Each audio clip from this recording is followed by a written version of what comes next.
오프닝 영상에서 보셨던 귀여운 아이, 요즘은 우리 아이들도 환경 문제에 대한 인식을 갖고 있습니다. 지난달 정부는 1년간 유예했던 일회용품 사용 규제를 시행 직전에 철회했죠.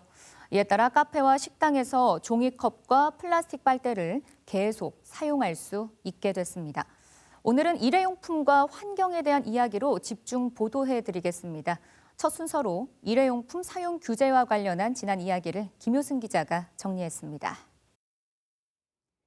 먼저 발표로 달라진 점부터 다시 살펴볼까요? 식당이나 카페에서 일회용 종이컵 사용이 다시 가능해졌습니다. 정부는 제도 정착을 위해서 1년 동안 단속을 유예한다고 밝혔는데요. 편의점 등지에서의 비닐봉투 사용도 다시 가능합니다.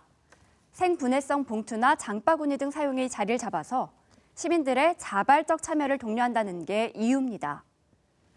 플라스틱 빨대 사용도 규제를 미루기로 했습니다. 단속을 시작하는 시점은 대체품 품질과 유엔 플라스틱 협약 등 국제사회 동향을 고려해 다시 정한다는 계획입니다. 그렇다면 유엔 플라스틱 협약은 뭔지 일회용품 규제의 역사를 살펴보죠. 지난해 전 세계 175개 나라 협상 대표가 제5차 유엔 환경총회에서 플라스틱 오염을 없애자라는 내용의 합의안을 만들었습니다. 이른바 유엔 플라스틱 협약은 2015년 파리 기후협약 이후 최대 친환경 합의로 평가받고 있는데요. 각국 대표들은 플라스틱 생산 감축 방안과 재활용 폐기물 관리 확대 방안을 마련하기로 했고, 또 이를 위해서 내년까지 법적 구속력이 있는 조약도 만들기로 했습니다. 이런 흐름 속에 유럽을 중심으로 강도 높은 규제도 펼치고 있습니다. 프랑스는 2020년 전 세계에서 처음으로 플라스틱 컵이나 접시, 비닐봉지 등 썩지 않는 일회용 제품 전면 금지에 나섰습니다. 미국 뉴욕시는 같은 해 일회용 비닐봉투 사용을 금지했고요. EU는 2021년부터 플라스틱 일회용품 10종 금지를 선언했고, 네덜란드는 플라스틱 병에 대해서 보증금제 시행에 들어갔습니다.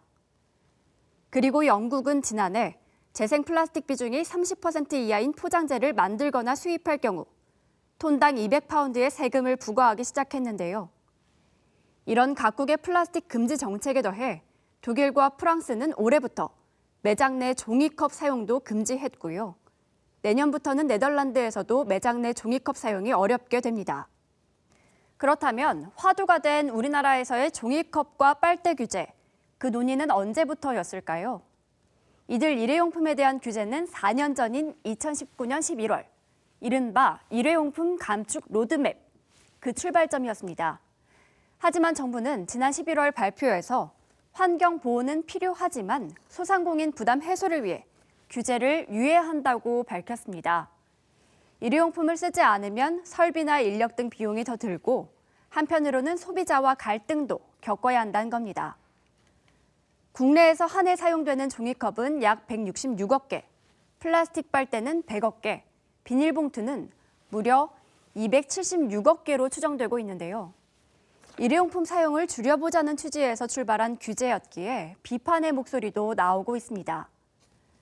준비기간 3년에 계도기간도 1년이 지난 시점에서 사실상 규제를 철회한 건 정부의 의지에 문제가 있다는 비판입니다. 지구온난화 속 환경보호라는 그 취지에는 모두가 공감하는 상황에서 일회용품을 줄이기 위한 방안과 규제 시기를 두고 그 논란은 계속되고 있습니다. BTV 뉴스 김효승입니다.